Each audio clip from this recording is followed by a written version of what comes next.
So at this point, let's look at some examples. So what I want to do is I want to think about the following power series, and I want to determine the radius of convergence. That's all I want to do, just determine the radius of convergence. So we're going to have the sum as k goes from 1 to infinity of k squared times z minus 4i to the k. Okay, and so here what we can do is we can take the either the ratio or the root test. They'll be very similar. Notice that we apply the ratio and the root test not to the z minus z naught part, but to just the sequence. In this case, I'm using k's instead of n's, but it doesn't matter. So let's just do the root test. And so the root test says that we're going to take the limit as k goes to infinity of the kth root. So of the kth root of the modulus. So really, I should take the modulus of k squared. K squared is a positive real number, so the modulus is itself. This is k to the 2 over k. And one of the things you may remember from Calc 2 is that the limit of k to the 1 over k is 1. So you do L'Hopital's rule, and everything's fine. So I'll leave the details there. But this is k to the 2 over k, so that's 1 squared. So still 1. So this means that this is our limit L1, and likewise this is the limit that you would get if you were to do the ratio test, and therefore our radius of convergence R is going to be 1 over this, so that's also 1. So what this is going to look like is you're going to have, let's see, 1 2 3 4i. Let me zoom in just a little bit here. So this is going to be 4i, and then we're going to take we have a radius of 1. Okay, so that's going to be our that's a circle of radius 1 centered at 4i, and then all the points in there is going to be where the series converges. Okay, so that's going to be the the set where the series converges. Okay, so that's the first one. Let's look at, notice by the way that I don't actually care. I wasn't asked to determine whether or not this converges on the boundary of the disk. And we can analyze that later if we want, but that's not too hard to see that it doesn't converge. Okay, so there's no way for that to converge there.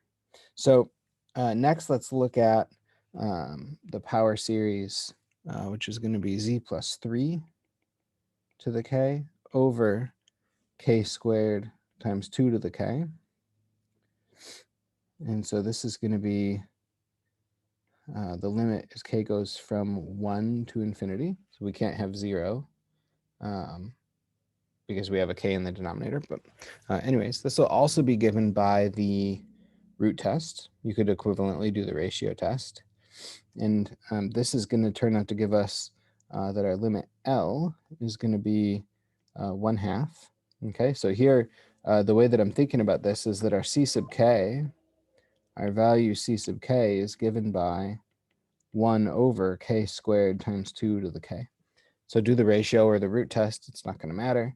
And you get that your limit is going to be 1/2.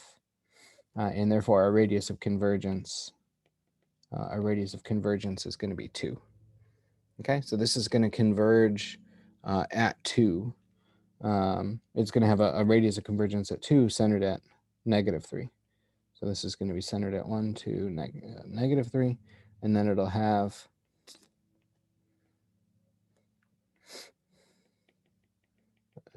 so a disk of radius 2 centered at -3 there. Okay, and then our final example. So our final example I want to study is just to look at z to the k over k factorial. So this should be a familiar series. This is, of course, equal to e to the z. And I didn't say this. Yeah, so that's fine. So this is z to the k over k factorial. Here, because of the presence of the factorial in the denominator, the ratio test is going to be way better. So the ratio test is going to give us a limit of 0. And it turns out that that implies that our radius of convergence is going to be infinity. So it's going to converge on the entire complex plane. Okay, and this is e to the z. Okay, so there's some examples of power series. The last thing I want to say, let me just do it all in one video. So the last thing I want to say about uniform convergence and series of functions is going to be a corollary to some of these results that we've studied before. And what this result is going to say is that if we have a power series C sub n times z minus z naught to the k, I'm mixing n's and k's here. Let's use k. So if this has a radius of convergence r, so if this has a radius of convergence r, and if gamma is piecewise smooth, so if gamma is piecewise smooth in the disk centered at z naught, which is the center of our power series of radius r, then it turns out that the sum of the integrals is going to be the integral of the sums. So this is the integral of the sums. And this is true, I don't mean this for all, this is a statement specifically about power series. And the reason for this is quite simple. The idea, remember, is that when you have a radius of convergence, so there's a picture that I drew a few videos back, but if you have a radius of convergence, so here's your z naught, here's your circle. That's a terrible circle. Let's try that one more time. It's a better circle, but not centered. There we go. So there's our circle where the series converges. If I were to pick, so this result, we don't know whether or not the series converges on that circle or not. Okay, the result that we talked about before, the existence of the radius of convergence is inconclusive on the circle. But we know that if we look at a closed disk centered at z naught inside the circle, so if I were to take, let's say, something like this, if I were to have a circle centered inside, as long as it's got a radius that's strictly less than capital R, then it's going to converge uniformly. And if we have uniform convergence, then we know that we can bring the function inside and outside the integral. This is something that we talked about and actually something that we proved in previous videos. And so combining those two facts gives us this result. And actually this corollary has a corollary that in particular, if gamma is closed,